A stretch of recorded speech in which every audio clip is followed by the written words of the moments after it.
Combien de temps vas-tu supporter cela? Elle est outrée par le comportement du mari de son ami. Thomas, tu ne devrais pas laisser ton conjoint te critiquer en public. Il faut une réponse adéquate à tout.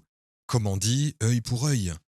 À ce moment-là, Léa regarde en silence quelque part au loin, sous le porche du restaurant, et essuie soigneusement ses larmes involontaires, avec un mouchoir parfumé pour que son mascara ne coule pas. Elle avait fait beaucoup d'efforts pour surprendre son mari à l'occasion de son anniversaire. Elle avait organisé un banquet au restaurant, avec des cadeaux et des invités. Et qu'a-t-elle reçu en retour? La honte et le manque de respect. Les chefs de ce restaurant cuisinent très bien, contrairement à Maléa. Elle fait toujours trop cuire les boulettes de viande ou les pâtes, dit-il à voix haute à la table de fête, en agitant sa fourchette et son couteau. L'un des convives, gêné, décide d'orienter la conversation dans une autre direction, plus appropriée pour le moment, et décide de complimenter sa femme. Thomas, ta Léa est une beauté. On dirait un mannequin en couverture d'un magazine. Sa coiffure est tout simplement géniale. Mais cette fois, Thomas trouve aussi une raison de faire une blague sur sa femme. Oui, mais vous n'imaginez pas ce que je dois endurer pour la voir comme ça. À la maison, elle porte toujours un foulard et des bigoudis sur la tête. Il n'y a que pendant les vacances que je remarque sa beauté, dit Thomas en coupant le steak en morceaux. L'homme qui fête son anniversaire n'a même pas remarqué que sa femme, offensée, s'est levée silencieusement de table et est sortie. Pourquoi Thomas est-il toujours gentil, sensible et attentionné à la maison, mais dès qu'il se retrouve en société, il commence immédiatement à m'intimider et à se moquer de moi? Léa, qui n'avait jamais fumé auparavant, a même essayé de fumer une cigarette pour se calmer. Mais cela l'a fait tousser et elle a jeté la cigarette à la poubelle avec un sentiment de dégoût. Comme si elle avait entendu ses pensées, Marion a dit: Tu sais, c'est comme ça que ça se passe. Tu sais, ça se passe comme ça à la maison. C'est un type merveilleux. Mais dès que quelqu'un d'autre arrive, il se met tout de suite à dire des choses désagréables sur sa femme, sans même s'en rendre compte. Tu sais pourquoi ça arrive? Pourquoi? Parce qu'il ne connaît pas d'autre moyen de se valoriser aux yeux des autres.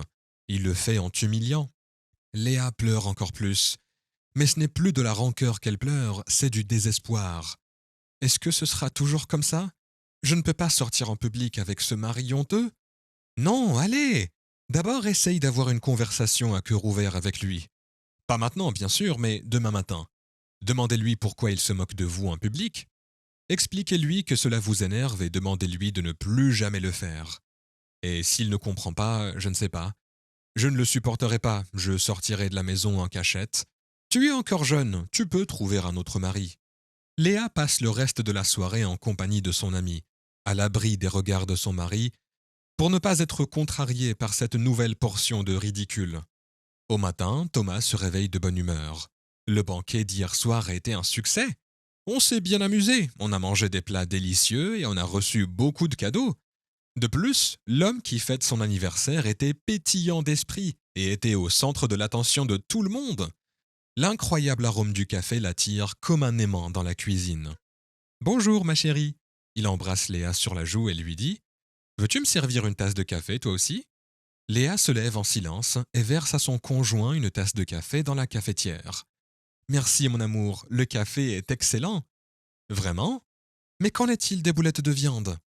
Et les boulettes? Thomas ne comprend pas et regarde sa femme d'un air surpris. Tu n'aimes pas mes boulettes de viande? Qu'est-ce qui te fait dire ça? Je les aime beaucoup. Et je porte toujours des bigoudis à la maison, ajoute Léa. Hier, tu as parlé à tous les convives des boulettes brûlées et de mes bigoudis. Tu étais heureux comme un enfant quand tu disais ça. Pourquoi, Thomas? Léa remarque l'expression confuse du visage de son mari. Après tout, il n'en avait jamais parlé auparavant. Le mari s'étouffe avec son café, tousse, et regarde silencieusement sa femme. Il ne trouva même pas immédiatement quelque chose à dire. Mais je plaisantais, je voulais juste que tout le monde s'amuse. Vraiment? Et pourquoi m'avoir choisi comme objet de vos plaisanteries et non pas monsieur Alexis, votre patron? Il est très drôle, lui aussi. Regardez sa moustache. Ne me répondez pas, je le ferai moi-même. Parce qu'on ne risque rien à se moquer de moi. Thomas rougit jusqu'à la racine des cheveux. Il n'avait vraiment pas réalisé tout de suite que ces blagues pouvaient blesser Léa. Je n'y ai pas pensé, c'est tout. Léa, je suis désolé. Oublions cela.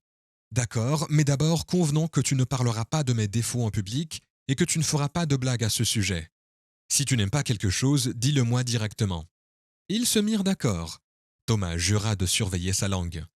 Tout se passa bien pendant un certain temps. Thomas était doux avec Léa et lui montrait son amour de toutes les manières possibles. Il offrait des cadeaux, apportait des fleurs. Il n'y avait pas eu de quolibets ni de plaintes. Son mari était un vrai charmeur. Et un jour, ils sont invités à une nouvelle fête d'anniversaire. Léa est très inquiète. Elle ne voulait plus passer pour une mauvaise ménagère aux yeux des gens, et elle craignait que Thomas n'expose à nouveau ses échecs aux yeux du public. Après tout, il pourrait oublier sa promesse à table, surtout après un ou deux verres de cognac. Eh bien, si cela arrive, je lui rappellerai cette promesse, décida Léa. Et si cela ne marchait pas, il faudrait utiliser la méthode de Marion, dite œil pour œil. L'heure du X arrive. Léa et Thomas, heureux et bien habillés, se rendent au restaurant. Tout commence bien. Thomas s'est souvenu de la promesse et, pour l'instant, il se tait et ne fait pas de blagues. Il se tait et ne fait pas de blagues sur sa femme. Léa s'était déjà fait une raison et s'était dit « Finalement, mon Thomas est un homme bien ». Mais voilà qu'une dame réussit à briser un verre. Thomas, en vrai gentleman, se précipite immédiatement pour l'aider. Il décide de la réconforter avec un mot gentil. « Ne vous inquiétez pas, ce n'est rien. Ma femme, Léa, a cassé toute la vaisselle de la maison. Quand elle lave les assiettes ou les tasses, elle casse toujours quelque chose. Je vais bientôt devoir acheter de la vaisselle jetable en plastique parce qu'on ne peut pas la casser. » Léa hausse les sourcils. Elle était doublement vexée. D'une part, Thomas n'avait jamais pu tenir sa promesse. Et d'autre part, l'histoire de la vaisselle était manifestement exagérée. Bon, elle a cassé quelques assiettes, et alors? Alors Léa décide de faire quelque chose. S'adossant à sa chaise, un sourire enjoué aux lèvres, elle dit « Chérie, notre vaisselle ne s'intéresse pas à nous. Chérie, nos plats n'intéressent personne ici, alors garde tes souvenirs farfelus pour toi. » Thomas sursaute. Il se rendit compte qu'il avait encore dépassé les bornes et regarda sa femme avec culpabilité. Il haussa les épaules. J'espère qu'aujourd'hui, il ne va pas encore me mettre de mauvaise humeur. Mais la femme se trompait. Thomas ne semblait pas savoir comment s'amuser autrement qu'en parlant des erreurs de Léa. Thomas vient d'entendre la fille de la table en face de lui raconter à son amie qu'elle n'a pas retrouvé son sac à main alors qu'elle se rendait au banquet aujourd'hui, et qu'il s'avère qu'elle l'a laissé dans sa voiture. Oh, ce n'est rien. Nous cherchions le bracelet de Léa aujourd'hui. Tu ne vas pas croire où on l'a trouvé. Où demandent les filles ensemble. Dans le frigo. Et surtout, Léa n'a aucune idée de la façon dont il est arrivé là. Thomas termine joyeusement son histoire en s'adossant à sa chaise et en gloussant joyeusement. Eh bien, maintenant, attends un peu, ma chérie. Œil pour œil, décida Léa. Après avoir attendu que tout le monde ait suffisamment ri et que le silence soit complet, elle dit avec un léger gloussement au diapason de son mari « Oh, tu sais, ce n'est rien à côté d'un cas. Un jour, j'ai décidé de laver les chaussettes de Thomas. J'ai regardé dans la boîte qui avait été placée dans la salle de bain spécialement à cet effet. Et il n'y avait pas de chaussettes, la boîte était vide. Ce n'est pas possible qu'il n'y ait pas de chaussettes. Après tout, je lui en donne une paire propre tous les jours. Je suis parti à leur recherche. Savez-vous où cet idiot les a mises ? Où ? S'exclame avec intérêt toute la table. Il les a froissées et les a poussées derrière le radiateur. Thomas rougit et reste silencieux jusqu'à la fin du banquet.